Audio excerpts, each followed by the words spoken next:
अस्सलाम वालेकुम दोस्तों, मैं मोहम्मद वहाब मिर्जा। आज के वीडियो में हम passing SST with Idrees Ahmed discuss करने जा रहे हैं।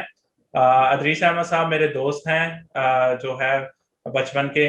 तो अभी जो है वो करंटली जॉब कर रहे हैं एसएसटी की। बाकी बैकग्राउंड और कहानी उन्हीं से पूछते हैं। तो अदरीस साहब, फर्स्ट ऑफ ऑल थोड़ा सा अपना इंट्रोडक्शन दे दीजिएगा कि आपने जो है एफएससी कहाँ से की हुई है, और एफएससी कहाँ से की हुई है, मैट्रिक कहाँ से किया है, और उसके लिए एसएसटी की जॉब के लिए फिर क्या क्या किया और कैसे अप्लाई किया, थोड़ा सा इस बारे में बता दीजिए। वालेकुम अस्सलाम। My name is Mohammad Idrees और I am belong to from Narowal. और मैं सबसे पहले मैट्रिक जो है वो 2005 में नॉर्वल से की थी। और इसके बाद एफएससी डिग्री कॉलेज से। और इसके बाद बीएस ऑनर में एडमिशन हुआ था यूनिवर्सिटी ऑफ पंजाब, टेप department, new campus. BS honour 4 साल डिग्री मैंने की कंप्यूटेशनल फिजिक्स में, एज इक्वल टू फिजिक्स। और नेक्स्ट फिर मैंने जॉब के लिए अप्लाई कर दिया जब ये वैकेंसी आई थी 2012 में। और साथ ही तो इसके बाद मैं 2 साल बाद फिर एमफिल स्टार्ट कर दिया। ठीक है, सही है। अच्छा अच्छा, मुझे थोड़ा सा बता दीजिएगा कि आपने कहा है कि आपने बीएस ऑनर्स फिजिक्स किया हुआ है, ठीक है जी। तो मुझे हम्म। बताइएगा कि क्या एसएसटी बनने के लिए डिग्री वाइज क्या क्या रिक्वायरमेंट होती है, मतलब कुछ नंबर ऑफ इयर्स रिक्वायर्ड होते हैं ऑफ स्टडी, या क्या कौन सी चीज जो है वो क्राइटेरिया होती है कि आप एसएसटी पे अप्लाई कर सकें। इसमें तो अब इन्होंने कंपल्सरी कर दिया ये मास्टर डिग्री, तो वो भी फर्स्ट डिवीजन के साथ। ठीक है। कम से कम सेकंड भी है, अगर थर्ड भी है वो फॉर्म फिल नहीं करता, वो अप्लाई नहीं करता। तो ठीक है। जो है एसएसटी साइंस होता है, एक आर्ट्स होता है और एक कंप्यूटर साइंस। आपने साइंस फील्ड में जाना है तो इसमें कंपल्सरी है आपकी ऑनर्स 16 ईयर एजुकेशन होनी चाहिए। ये बायो में, केमिस्ट्री में, या फिर ये बॉटनी, या फिर कंप्यूटर साइंस बीसीएस, या बीएस आईटी। और इसी तरह फिजिक्स, मैथ, किसी भी साइंस के सब्जेक्ट में 16 ईयर एजुकेशन कंप्लीट होनी चाहिए। ठीक है, सही तो है। यानी इसलिए ये मस्ट है, इसके लिए अप्लाई करना होगा। ठीक है, 16 इयर्स एजुकेशन के बगैर आप एसएसटी के लिए अप्लाई नहीं कर सकते हैं, यही है, ऐसी बात है। हाँ। हाँ ठीक है। ऐसे। अच्छा अच्छा, थोड़ा सा मुझे बताइएगा कि एसएसटी के रोल्स क्या होते हैं, रिस्पॉन्सिबिलिटीज क्या होती हैं, मतलब उसको क्या क्या करना पड़ता है, मतलब आप जब स्कूल में आपकी हायरिंग हो जाती है तो आपको क्या क्या आपकी रिस्पॉन्सिबिलिटी होती है और क्या क्या आपको रोल्स असाइन किए जाते हैं। आप जैसे आपने बीएस फिजिक्स किया हुआ है, तो आप अपने हिसाब से बता दें। असल में जब ये अपॉइंटमेंट होती है फर्स्ट टाइम तो एसएसटी कहते हैं, senior secondary school teacher education, secondary school education SST. जब ये रेगुलर हो जाए 3 साल के बाद, जब चाहे गवर्नमेंट 5 साल के बाद कर देती, ऐसे परमानेंट रूल है 3 साल के बाद करती है एसएसटी। तो इसकी रिस्पॉन्सिबिलिटी है जो हायर क्लासें हैं, हाई क्लासेस सिर्फ जिसमें 9th और 10th क्लास रहती है, इन्हीं को साइंस सब्जेक्ट पढ़ाना जरूरी होती है। जिस स्कूल में अपॉइंटमेंट होती है वहाँ पे आपको, जिस फील्ड में आप मास्टर हैं, फिजिक्स में या मैथ में, तो आपको वो 9th और 10th की फिजिक्स की बुक पढ़ानी पड़ेगी, 9th और 10th क्लास सिर्फ। ठीक है। और इसके अलावा जो स्कूल में रिक्वायरमेंट है कि और टीचर नहीं है, तो उस टीचर को हेड की रिस्पॉन्सिबिलिटी के मुताबिक उसे वो बायो भी पढ़ानी पड़ेगी, केमिस्ट्री पढ़ानी पड़ेगी, अगर वहाँ पे टीचर अवेलेबल हो। ठीक है, यानी टीचर की नॉन अवेलेबिलिटी की सूरत में आपको बायोलॉजी और केमिस्ट्री भी पढ़ानी पड़ती है, अदरवाइज जो आपकी स्पेशलाइजेशन होती है जिस सब्जेक्ट में, वही आपने पढ़ाना होता है अगर सारे टीचर्स अवेलेबल हैं ऑलरेडी, ऐसी बात है।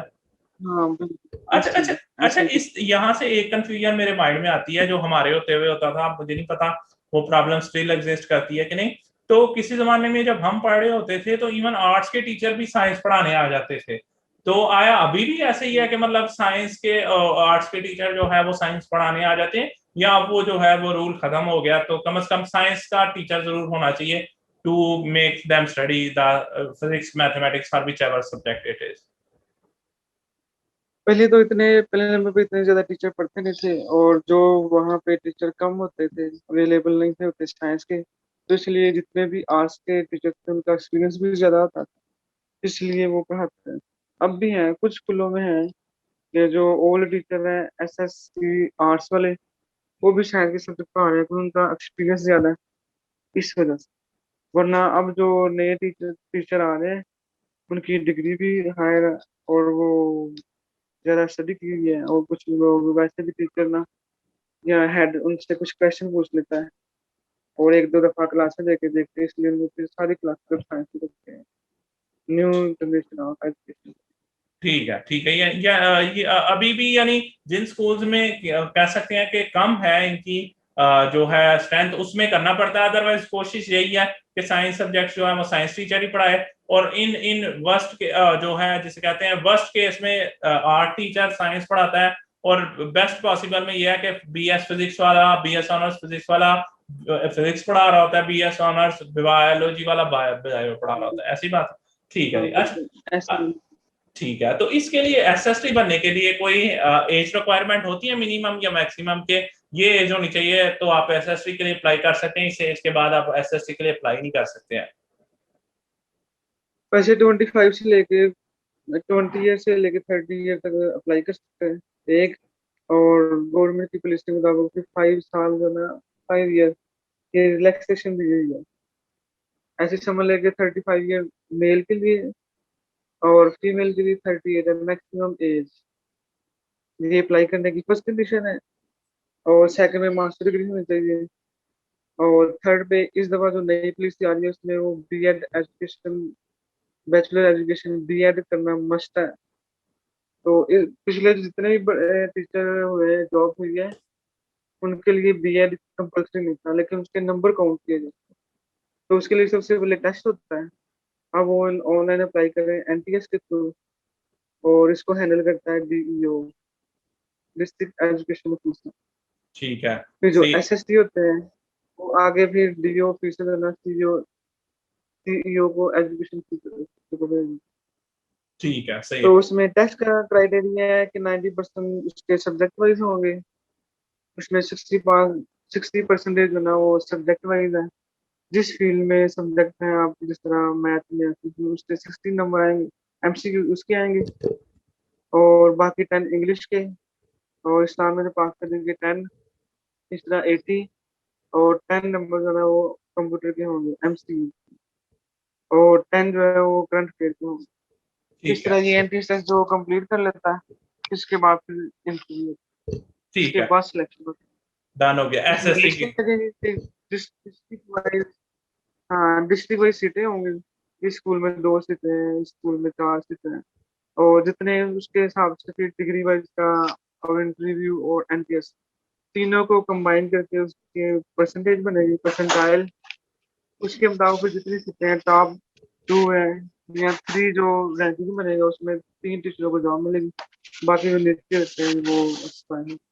एक्सपायर हो गया। अच्छा।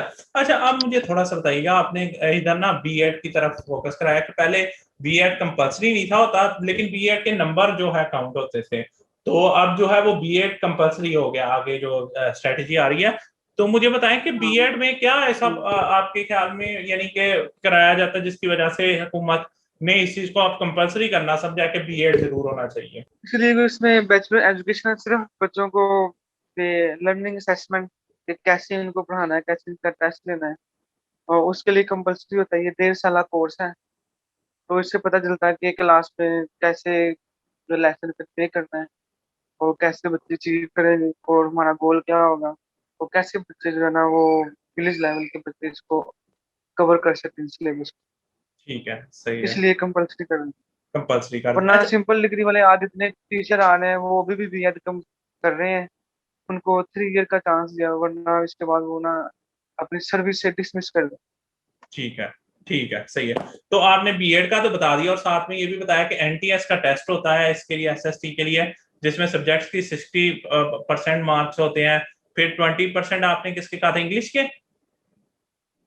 हाँ 10% इंग्लिश के, और 2, और तीसरा फिर इस्लाम में तो सोशल स्टडीज के 10, हाँ।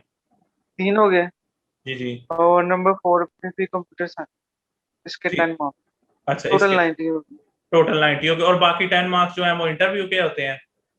वो नहीं, वो उसके होंगे जनरल नॉलेज। अच्छा अच्छा अच्छा अच्छा, आप मुझे बताइएगा कि एसएसटी बनने के लिए सिर्फ एनटीएस टेस्ट पास करना ही जरूरी है? मतलब एग्जांपल लेते हैं कि एनटीएस टेस्ट दिया, उसके बाद आया इंटरव्यू भी होता है, या बस एनटीएस टेस्ट पास कर लिया तो आपका उसकी बेसिस पे हो जाता है? तीन चीजें होती हैं, एक तो हो गया डिग्री, कि उसकी डिग्री कंप्लीट है, ठीक है। डिग्री की रिक्वायरमेंट कंप्लीट है। और सेकंड पे स्टैंडर्ड टेस्ट, वो 50 मार्क्स लेना कंपल्सरी, उसके ठीक है। बगैर वो ना, वो अवेल नहीं कर सकता सीट। ठीक है। और थर्ड नंबर पे फिर इंटरव्यू है। तो ये तीनों को मिला के फिर उसकी परसेंटेज बनती थी, उसकी लिस्टें बनती हैं ठीक है। कि इसमें किसके टॉप नंबर है और उसको कौन सा स्कूल मिलेगा। हम्म, जो जिसके सबसे टॉप पे मार्क्स होते हैं, हम्म। और उसे समझे कि डिस्ट्रिक्ट के अंदर अंदर वो सीट थी। अच्छा अच्छा अच्छा अच्छा, ये डिस्ट्रिक्ट के अंदर से सीट सीट से एक चीज क्वेश्चन मेरे माइंड में आया कि एग्जांपल लेते हैं कि मैं जो है अदरी साहब, मैंने जो है ना, मैं नारवाल का रहने वाला हूँ, ठीक है, और जो है ना मैंने टेस्ट के लिए अप्लाई कर दिया और मेरे अच्छे मार्क्स आ गए जो है ना, तो जो है एग्जांपल लेते हैं, लेकिन मैं नारवाल नहीं करना चाहता, मैं जॉब के लिए लाहौर जाके करना चाहता हूँ, तो आया नारवाल वाले को नारवाल में ही भेजा जाएगा, या जो है ये उसकी मर्जी है कि वो जिसके अच्छे मार्क्स हैं वो कहीं भी अपने आप को वो सेटल करवा सकते? नहीं, वो डिस्ट्रिक्ट वाइज है, डिस्ट्रिक्ट वाइज जो है ना वो डोमिसाइल बनाना कंपलसरी है। ठीक है। अगर आपने इधर नारवल का डोमिसाइल बनाया तो आप यहाँ पे अप्लाई करें, आपको यहाँ पे जॉब होगी। ठीक है। अगर आपका वहाँ का डोमिसाइल लाहौर का है तो फिर लाहौर में अप्लाई करें। ठीक है, विद इन सिटी ही आपको मिलेगी जॉब जो है हाँ, इससे? और अगर आप बाद में ट्रांसफर करना चाहते हैं, वो ट्रांसफर भी हो जाता ठीक है। है जॉब के अच्छा। बाद। ठीक है। अच्छा, आपने बताया कि 60% जो है सब्जेक्ट वाइज आता है, जो है बाकी जनरल नॉलेज, इस्लामिक स्टडीज और जो है वो और से और कंप्यूटर साइंस। कंप्यूटर साइंस वगैरह। अच्छा, आप मुझे बताइएगा कि इनकी तैयारी कहाँ से करनी चाहिए, और जो है आपने कैसे की थी इसकी तैयारी, जो आप अपने सब्जेक्ट से रिलेटेड थी? दो तीन बुक है, एक तो डोगर की बुक है, ठीक है। और एक मैं स्कॉलर की बुक है। ये दो ठीक। बुक बहुत अच्छी चलती हैं, इससे प्रीवियस पेपर भी हैं। मैंने काफी एनटीएस की जो ना वो सैंपल बनाए हुए हैं, हम्म। और वहां से ज्यादा चांसेस हैं कि इनके आते हैं एमसीक्यू। ठीक है। सही है। ठीक है। तो ये दो किताबें, इन इन दो किताबों के आप ना मुझे लिंक शेयर कर दीजिएगा, या मतलब कोई एक पिक्चर शेयर कर दीजिएगा, ताकि मैं इसको ना पेस्ट कर दूंगा for the help of our audience. अच्छा, आप मुझे बताइएगा, आपने वैसे आपने भी एक वेबसाइट है, उसमें सारा क्राइटेरिया बताया हुआ है। हम्म। तो मैं आपको लिंक सेंड करता हूँ, उसमें कैसे ठीक है। अप्लाई करना है ठीक और है। कैसे टेस्ट हुआ हुआ है, कैसे टेस्ट चेक भी होना है। ठीक है। तो वो एक वेबसाइट में सब कुछ लिखा है, और मेरे पास स्क्रीनशॉट भी है, वो भी चलें सेंड चलें करता हूँ। चलें, वो मेरे साथ शेयर कर दीजिएगा ताकि फर्दर लोगों को हेल्प हो सके। अच्छा, मुझे बताइएगा, आपने टेस्ट का बता दिया, इसके बाद इंटरव्यू में क्या होता है? जब एग्जांपल लेते हैं कि वो टेस्ट में पास कर गया। हाँ, इंटरव्यू में यही है कि जिस सब्जेक्ट में आपने किया हुआ है, वो उस फिजिक्स के बारे में कुछ जो है ना, वो उसकी डेफिनेशन जो है ना, वो सिंपल सिंपल सी वो पूछेंगे। ठीक है। और दूसरे नंबर में जनरल नॉलेज पूछते हैं, ठीक है। या फिर दुआएं वगैरह पूछते हैं। ठीक है। मेरे से उन्होंने पूछा था न्यूटन का थर्ड लॉ किसे कहते हैं। ठीक है। और इसके बाद मेरे से पूछा ये दुआएं का नोट सुनाओ। ठीक है। और इसके बाद एक और क्वेश्चन था कंप्यूटर के बारे में, ठीक है। कि हार्डवेयर सॉफ्टवेयर किसे कहते हैं। इस तरह डिफरेंट कैटेगरी से क्वेश्चन पूछते हैं। ठीक है।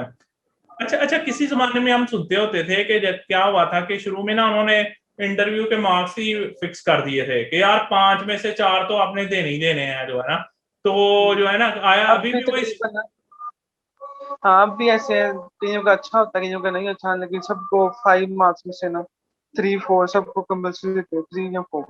ठीक है। ठीक है। सही है। तो लेकिन लेकिन 5, आपके ख्याल में जिनको 5 मिलते हैं उनका इंटरव्यू बेहतर हुआ होता है, मतलब जो है आम बंदों की हाँ निस्बत? बिल्कुल। डन हाँ, हो गया। 5 में से 5 मिला, वो सबसे बेहतर सुंदर है। डन हो गया। डन हो गया। अच्छा अच्छा, आपने मुझे इंटरव्यू के बारे में बता दिया, आप मुझे बताइएगा कि एसएसटी की बेस सैलरी क्या होती है जब वो ज्वाइन करता है? हाँ, बेसिक सैलरी 2000 जो है ना 2014 में ये बेसिक सैलरी 28,000 थी। 1000 थी। ठीक तो है। जो अब लेटेस्ट भर्ती हो रहे हैं 2018 19 में जो भर्ती हुए हैं, हम्म। इनकी बेसिक सैलरी 42,000 है। 42,000 है, माशाल्लाह माशाल्लाह, काफी अच्छा जंप हो गया। और एसएसटी का स्केल क्या होता है? बीपीएस कौन सा, बेसिक पे स्केल कौन सा होता है इसका? 16 स्केल होता है इसका, ठीक है, जिसे 16। 10-3 फीसद देते हैं। ठीक है, सही है। अच्छा मुझे बताइएगा कि अगर कोई न्यू जो है कमर वो जो है एसएसटी की तैयारी करना चाहता है या ज्वाइन करना चाह रहा है एज एन एसएसटी जो है गवर्नमेंट जॉब को, गवर्नमेंट टीचिंग जॉब को, उसके लिए क्या आपके पास एडवाइस है या क्या मशवरा देंगे? और क्या चीज मतलब उसमें होनी चाहिए जो है जो अच्छा एक एसएसटी बनाती है as compare to other? Number 1 तो उसकी डिग्री में फर्स्ट डिवीजन और 80% से ऊपर मार्क्स होने चाहिए। ठीक है। और सेकंड उसकी जो ना वो एंट्रेंस में तैयारी अच्छी होनी चाहिए। ठीक है। ये 2 चीजें हैं जिसकी वजह से ना उसके जॉब होने के मस्त चांस हैं। ठीक है। और ये जॉब बहुत इजी है। और हम्म, समझ लेके 1 या 2 साल थोड़ा सा सिलेबस माँ-बाप बच्चों को दे के पढ़ाना पड़ता है। ठीक है। और इसके बाद लाइफ टाइम सिलेबस वही रहता है। और फिर नेक्स्ट इसको पढ़ाने में बड़ी आसानी होती है, लेसन फिर ये करने ठीक। में और ठीक है। सुनने में। और इससे एक और एडवाइस है कि वो पहले 1-2 प्राइवेट स्कूल में पढ़ा ले, ठीक 1 है। साल या 2 साल, और उसकी ठीक। अच्छी प्रैक्टिस हो जाएगी। डन हो गया। अच्छा यानी यानी कि शुरू में थोड़ी ये हेक्टिक जॉब है, लेकिन अल्टीमेटली जब वक्त गुजरता जाता है आपकी जॉब जो है ना, क्योंकि आप रिपीटेटिवली वही हाँ, पढ़ा रहे होते हैं, तो इजी हो जाती है जो है ना। ठीक है, सही है। हुँ, तो बिल्कुल। अदरी साहब, इसके अलावा कोई ओवरऑल कोई सजेशन, कोई जो है प्रॉब्लम जो आपको लगी हो या जो सजेस्ट आप करना चाह रहे हो कि यार ये चीज इसकी बड़ी अच्छी है या ये चीज बड़ी बुरी है, या प्रोज एंड कॉन्स कोई बताना चाह रहे हो या किसी भी किस्म की चीज तो एंड पे बतानी चाह रहे हो तो बताएं। नंबर 1 एक तो जब बंदे की जॉब हो जाए ना, तो हम्म, उसमें उसमें एक खुशी ये है कि अगर उसको अच्छा स्कूल मिल गया, उसका हेड अच्छा मिल गया, जी उसकी जी। लाइफ अच्छी गुजर जाएगी। ठीक है। क्योंकि अक्सर कुछ हेड नहीं अच्छे होते हैं, कुछ टीचर नहीं होते जो तंग करते हैं, कुछ लोग फिर जॉब छोड़ देते हैं ठीक है। और यहाँ पे किसी और फील्ड में इधर से इस जॉब से बोर होना चाहिए। ठीक है। और सेकंडली उसे ये वाली जॉब जो है ना वो इजी लेके करनी चाहिए। और डिस्ट्रिक्ट में जरा काम ज्यादा होता है, और अगर विलेज में जाएगा तो बिना होने के बाबू होता है, 3 से 4 दिन होते हैं, समझ लेके एक दिन में उसने 2 से 3 घंटे पढ़ाना होता है बस। बाकी टाइम उसने एक किस्म का फ्री बैठता है। ठीक है, सही है। सही है, ठीक है। ठीक है, बहुत शुक्रिया अदरीस साहब, आपके कीमती वक्त का आप अपना टाइम निकाल के आए। अच्छा तो दोस्तों, थैंक मोस्ट यू। प्रॉब्ली आपके सारे पर्टिनेंट क्वेश्चंस जो हैं वो क्लियर हो गए होंगे। अगर आपको ये वीडियो पसंद आई हो तो इसको लाइक करें, अपने दोस्तों के साथ शेयर करें और हमारे चैनल को सब्सक्राइब करें ताकि आपको फर्दर जो है वीडियोस मिलती रहें। हमारे साथ जुड़े रहने के लिए और बार बार इस चैनल पर आने के लिए मोहम्मद वहाब मिर्जा आपका तहे दिल से शुक्रगुजार। अल्लाह हाफिज। पाकिस्तान जिंदाबाद।